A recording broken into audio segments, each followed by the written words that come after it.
Hi hello నమస్తే బోజర్ welcome back to our channel facts of France. Budget constraint వల్ల French government public సెక్టర్లో and private సెక్టర్లో teachers అయితే జాబ్స్ అయితే తీసేస్తున్నారండి. అంటే ఈ అకాడమిక్ ఇయర్ నుంచి అంటే నెక్స్ట్ సెప్టెంబర్ నుంచి అయితే మోర్ దెన్ 4,000 టీచింగ్ జాబ్స్ అయితే పోతున్నాయన్నమాట డ్యూ టు బడ్జెట్ ప్రాబ్లం.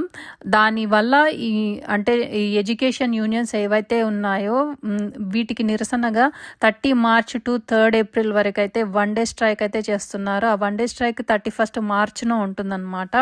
ఈ ఎడ్యుకేషన్ యూనియన్స్ అంటే ఎఫ్ఎస్యు, యుఎన్ఎస్ఏ, సిఎఫ్డిటి, సిజిటి, ఎస్యుడి ఇవైతే ఏవైతే ఉన్నాయో వాళ్ళు ఈ మేజర్ కట్స్ అంటే టోటల్ పే ఫ్రీజ్ చేస్తున్నారు అండ్ వర్సనింగ్ కండిషన్స్ అంటే కండిషన్ ది థవే అని అంటారు కదా. సో అంటే వర్కింగ్ కండిషన్స్ బాగులేవు, ప్లస్ శాలరీ కూడా చాలా తక్కువగా పే చేస్తున్నారు టీచర్స్కి అండ్ టీచింగ్ పొజిషన్స్ కూడా చాలా తీసేస్తున్నారు అండ్ నాన్ టీచింగ్ పర్సనల్ ఏవైతే ఉన్నారో వాళ్ళకి చాలా బర్డెన్ అవుతుంది అనేసి వీటన్నిటికీ నిరసనగా 31 రోజున అయితే నేషనల్ వైడ్ స్ట్రైక్ అయితే ఉంటుందన్నమాట.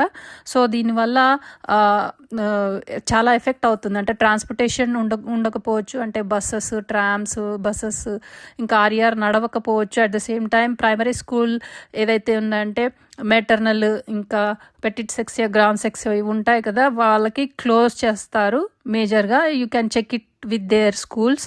అండ్ నేషనల్ వైడ్ స్ట్రైక్ అయితే ఉంటుంది 31 మార్చ్న. ఈ ట్రేడ్ యూనియన్స్ ఎందుకు చేస్తున్నారు దేనికి అంటే they want to address 3 major issues. Human resources for all categories of staff, both non teaching and teaching వాళ్ళకి pay raises without trade offs and real improvements in working conditions. ఇవైతే మేజర్గా వాళ్ళు తీసుకెళ్ళాలనేసి government ముందుకనేసి ఇదైతే strike అయితే చేస్తున్నారు. So ఈ video మీకు ఎలా అనిపించింది నా కామెంట్ ద్వారా తెలియజేయండి.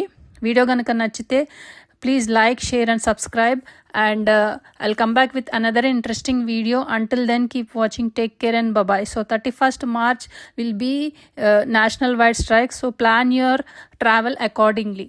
Thank you very much for watching.